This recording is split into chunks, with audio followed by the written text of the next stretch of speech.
जो अपने जीवन में पक्षपात करता है उसका पतन तो होता ही। कुछ दूर आगे बढ़े, सहदेव गिरा। नकुल ने कहा भैया अब तो ये सहदेव भी गया। युधिष्ठिर ने कहा बहुत अच्छा हुआ, ये बड़ा पंडित बनता था, अपने आप को बड़ा ज्ञानी बनता था, इसको अपने ज्ञान का बड़ा अभिमान था। कहते हैं सहदेव को उनका जो कैलकुलेशन था बहुत बढ़िया था, उसका ज्योतिष बहुत अच्छा था। एक समय की बात है, राज्याभिषेक हो चुका था, सब भाई लोग आपस में बैठे थे, कुछ प्रसंग चला तो युधिष्ठिर ने सहदेव से पूछा, क्यों रे तू बड़ा पंडित बना घूमता है, बड़ा ज्योतिषाचार्य बना घूमता है, ये बता जब लाक्षागृह में हम सब जलकर मरने वाले थे तब तेरा वो ज्ञान कहाँ गया था? तब तूने हम सबको बताया क्यों नहीं कि अग्नि से हमें खतरा है, प्राणों का संकट है, रक्षा करनी चाहिए। तो सहदेव बोला मुझसे किसी ने पूछा था? यानी यदि उससे कोई पूछे नहीं तो भाई मरते हैं। तो इसको अपने ज्ञान का बड़ा मान था, अच्छा हुआ जाने दो। कुछ देर में नकुल गिरा।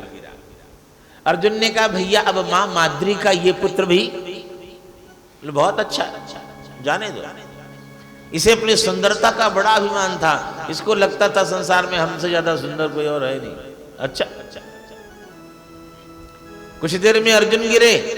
भीम बोले भाई अब तो ये गांडीवधारी भी गया। बोले बहुत अच्छा हुआ, इसको अपने गांडीव धनुष का बड़ा मान था, बड़ा अभिमान था, मुझसे बड़ा कोई धनुर्धर नहीं है। कुछ देर में भीम गिरे। भीम चिल्लाए भैया अब तो मैं भी गिर गया। बोले बहुत अच्छा हुआ, तू खाता बहुत था।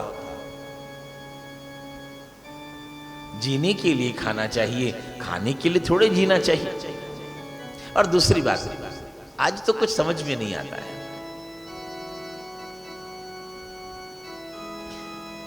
हम जीने के लिए काम करते हैं या काम करने के लिए जीते हैं, कुछ समझ में नहीं आता है। सुबह शाम तक काम काम काम, सिर्फ काम। न जाने राम कहाँ गए और उस राम के चक्कर में आराम कहाँ गया।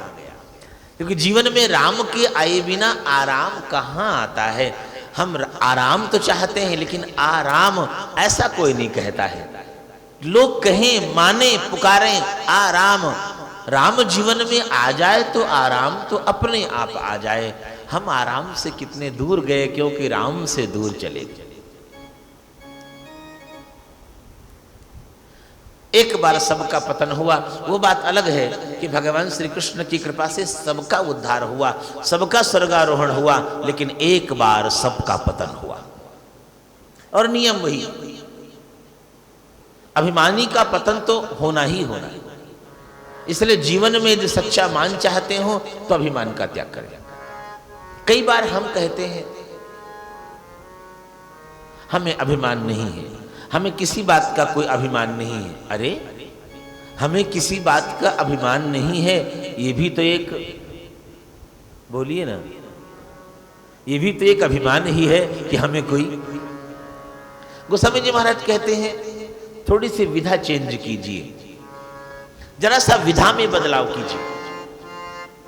गोस्वामी जी महाराज कहते हैं मैं अभिमानी होना चाहता हूं, हाँ मैं चाहता हूं मुझे अभिमान हो, लेकिन उनकी अभिमान की विधा क्या है, उनका अभिमान कौन सा है, वो किस अभिमान की बात करते हैं। बड़ा सुंदर भाव, अस अभिमान जाई जनी भोरे, अस अभिमान जाई जनी भोरे, अस अभिमान जाई जनी भोरे, अस अभिमान जाई जनी